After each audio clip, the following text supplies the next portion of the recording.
HD ಕೋಟೆ ಪಟ್ಟಣದಲ್ಲಿ ನಡೆಯುತ್ತಿರುವ ಫುಟ್ಪಾತ್ ತೆರವು ಕಾರ್ಯಾಚರಣೆಯಿಂದ ಜೀವನೋಪಾಯ ಕಳೆದುಕೊಳ್ಳುವ ಸ್ಥಿತಿ ನಿರ್ಮಾಣವಾಗಿದೆ ಎಂದು ಆರೋಪಿಸಿ ಬೀದಿ ಬದಿ ವ್ಯಾಪಾರಿಗಳು ಪುರಸಭೆ ಕಚೇರಿ ಎದುರು ಪ್ರತಿಭಟನೆ ನಡೆಸಿದರು.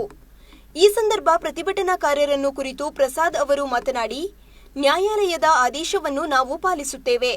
ಪುರಸಭಾ ಮುಖ್ಯಾಧಿಕಾರಿ ನಮಗೆ ಜಾಗವನ್ನು ಗುರುತಿಸದೆ ಫುಟ್ಪಾತ್ನಲ್ಲಿರುವ ನಮ್ಮ ಬಡ ಕುಟುಂಬದ ಸಣ್ಣ ಪುಟ್ಟ ವ್ಯಾಪಾರಿಗಳನ್ನು ತೆರವುಗೊಳಿಸಿದ್ದಾರೆ. ಅದರಂತೆ ಉಳ್ಳವರು ಅಕ್ರಮ ಕಟ್ಟಡಗಳನ್ನು ತೆರವುಗೊಳಿಸದೆ ಬಡ ವ್ಯಾಪಾರಿಗಳನ್ನಷ್ಟೇ ಗುರಿಯಾಗಿಸಿಕೊಂಡು ಕಾರ್ಯಾಚರಣೆ ನಡೆಸಲಾಗುತ್ತಿದೆ ಎಂದು ಆಕ್ರೋಶ ವ್ಯಕ್ತಪಡಿಸಿದರು. ಸರ್ವೆ ನಂಬರ್ 14ರಲ್ಲಿ ಕಾಂಗ್ರೆಸ್ ಕಚೇರಿಯಿಂದ ಅಲಂಕಾರ್ ಬಾರ್ವರೆಗೆ ಅಕ್ರಮವಾಗಿ ನಿರ್ಮಿಸಿರುವ ಕಟ್ಟಡಗಳ ವಿರುದ್ಧ ಯಾವುದೇ ಕ್ರಮ ಕೈಗೊಳ್ಳದೆ ಕೇವಲ ಬಡ ವ್ಯಾಪಾರಿಗಳನ್ನು ತೆರವುಗೊಳಿಸುವುದು ನ್ಯಾಯಸಮ್ಮತವಲ್ಲ. ರಸ್ತೆ ಅಗಲೀಕರಣದ ವಿಚಾರವೊಂದು ಹಾಗೂ ನ್ಯಾಯಾಲಯದ ಆದೇಶದಂತೆ ತೆರವು ಮಾಡುತ್ತಿರುವುದು ಎಲ್ಲರಿಗೂ ಒಂದೇ ನ್ಯಾಯ ಇರಬೇಕಲ್ಲವೇ? ಮುಖ್ಯ ರಸ್ತೆಯಲ್ಲಿರುವ ಈ ಅಕ್ರಮ ಕಟ್ಟಡಗಳನ್ನು ತೆರವುಗೊಳಿಸದಿದ್ದಲ್ಲಿ ಪ್ರತಿಭಟನೆ ಮತ್ತಷ್ಟು ತೀವ್ರಗೊಳಿಸಲಾಗುವುದು ಎಂದು ಎಚ್ಚರಿಕೆ ನೀಡಿದರು. ಬೀದಿ ವ್ಯಾಪಾರಿಗಳನ್ನ ತೆರವುಗೊಳಿಸಿದರೆ ಅಕ್ರಮ ಕಟ್ಟಡಗಳ ವಿರುದ್ಧವಾಗಿ ಯಾವುದೇ ರೀತಿ ಆಕ್ಷನ್ ತಗೋತಾ ಇಲ್ಲ. ನಮ್ಗೆ ಯಾವ ರೀತಿ ಬೀದಿ ಬದಿಯವರನ್ನ ತೆರವುಗೊಳಿಸಿದರೆ ಅಕ್ರಮ ಕಟ್ಟಡಗಳನ್ನು ಒಡಿಸಿ ಬೀದಿ ಬದಿಯವರಿಗೆ ಅನುಕೂಲ ಮಾಡ್ಕೊಳ್ಳಿ ಅಂತ ಹೇಳಿ ನಾನು ಒಂದು ಮನವಿ ಮಾಡ್ಕೊತೀನಿ. ಕಾಂಗ್ರೆಸ್ ಆಫೀಸಿಂದ ಹಿಡಿದು ನ್ಯೂ ಅಲಂಕಾರ್ ಬಾರ್ವರೆಗೆ 23 ಖಾತೆ ನಂಬರ್ ಬರ್ತದೆ. 23 ಖಾತೆ ನಂಬರ್ ಬಿಲ್ಡಿಂಗ್ ಏನಿದೆ ಇಷ್ಟು ಕೂಡ ತೆರವುಗೊಳಿಸಬೇಕು. ಅಲ್ಲಿ ಗಂಟ ನಮ್ಮ ನಿರಂತರ ಹೋರಾಟ ಇರುತ್ತದೆ. ಒಂದು ವೇಳೆ ತಪ್ಪುದ್ದಲ್ಲಿ ನಾವು ಉಪವಾಸ ಸತ್ರ ಕುತ್ಕೊಳ್ಳೋದು ಖಚಿತ. ಡಿಸಿ ಬರೋವರೆಗೂ ನಾವು ಈ ಸೈಕಲ್ನ ನಮ್ಮ ಉದ್ದೇಶ ಇಷ್ಟೇ. ಏನೀಗ ಅಕ್ರಮ ಕಟ್ಟಡಗಳಿದೆ ಅವನ್ನ ತೆರವುಗೊಳಿಸಬೇಕು. ನಮಗೆ ಫುಟ್ಪಾತ್ ಅವ್ರಿಗೆ ನೆರವು ಮಾಡಿಕೊಡ್ಬೇಕು.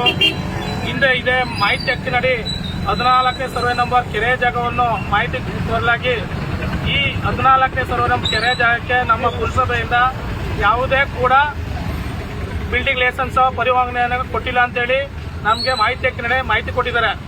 ನಂತರ ಇಷ್ಟು ಖಾತನ ವಜಾಗೊಳಿಸಿ ನೀವು ನಮ್ಮ ಫುಟ್ಪಾತ್ ವ್ಯಾಪಾರಿಗಳ ನೆರವು ಮಾಡ್ಕೊಳ್ಳಿ ಅಂತೇಳಿ ಇನ್ನು 3 ದಿನ ಹಿಂದೆ ಇವ್ರಿಗೆ ಲೆಟ್ರು ಕೂಡ ಕೊಟ್ಟಿದ್ದೀವಿ. ನಂತರ ನಾವು ನಮ್ಮ ಹೋರಾಟ ನಿರಂತರ ಹೋರಾಟ ನಾವು ಹೋರಾಟನ ನಿಲ್ಲಿಸಲ್ಲ. ಇದೇ ಸಂದರ್ಭದಲ್ಲಿ ಫುಟ್ಪಾತ್ ವ್ಯಾಪಾರಿ ಮಹಿಳೆ ಮಾತನಾಡಿದರು. ಕಾಲ ದಿನ ಒಂದು ವಾರಕ್ಕಂಟ ಅವಕಾಶ ಕೂಡ ಕೊಟ್ಟಿದ್ರು. ಆಯ್ತು ಅಂದ್ಬಿಟ್ಟು ನಾವು ಒಂದು ತಳ್ಳ ಗಾಡಿ ಮಾಡಿಕೊಂಡು ಜೀವನ ಮಾಡ್ತಾ ಇದ್ದೋ.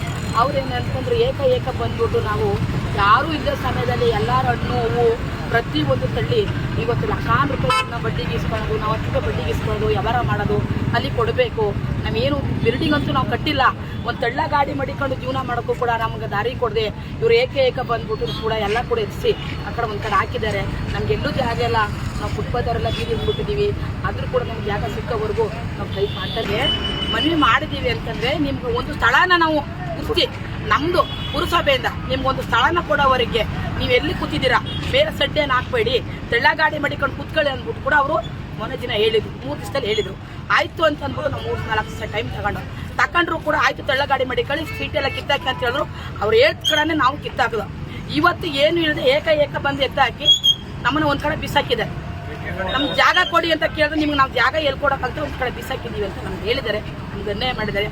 ಅವರೊಂದು ಮಾತ್ರ ನಮ್ಗೆ ನಡೆಸ್ಕೊಟ್ಟಿಲ್ಲ. ಅವರು ಒಂದು ಕಡೆ ನಮಗೆ ಜಾಗ ಕೊಡಬೇಕು. ಅಕಸ್ಮಾತ್ ನಿಮಗೆ ಜಾಗ ಬೇಕು ಅಂತ ಹೇಳಿದ್ರೆ ಆಳ ಆಸ್ಪತ್ರೆ ಹತ್ರ ನಿಮಗೆ ಜಾಗ ಕೊಡ್ತೀವಿ ಕೂಡ ಅಂತಾನು ಎಷ್ಟಗಂಟ. ಪ್ರತಿಭಟನೆಯಲ್ಲಿ 100ಕ್ಕೂ ಹೆಚ್ಚು ಬೀದಿ ಬದಿ ವ್ಯಾಪಾರಿಗಳು ಹಾಗೂ ಸಾರ್ವಜನಿಕರು ಪಾಲ್ಗೊಂಡು ಪಟ್ಟಣದಲ್ಲಿ ಸುಮಾರು 400ಕ್ಕೂ ಹೆಚ್ಚು ಬೀದಿ ಬದಿ ವ್ಯಾಪಾರಿಗಳಿದ್ದು ಅವರ ಜೀವನೋಪಾಯಕ್ಕೆ ಧಕ್ಕೆ ಉಂಟಾಗದಂತೆ ಮೊದಲು ಸೂಕ್ತ ಪರ್ಯಾಯ ವ್ಯವಸ್ಥೆ ಕಲ್ಪಿಸಬೇಕು ಎಂದು ಆಗ್ರಹಿಸಿದರು. ಬಳಿಕವೇ ತೆರವು ಕಾರ್ಯಾಚರಣೆ ನಡೆಸಬೇಕು ಎಂದು ಒತ್ತಾಯಿಸಿದರು.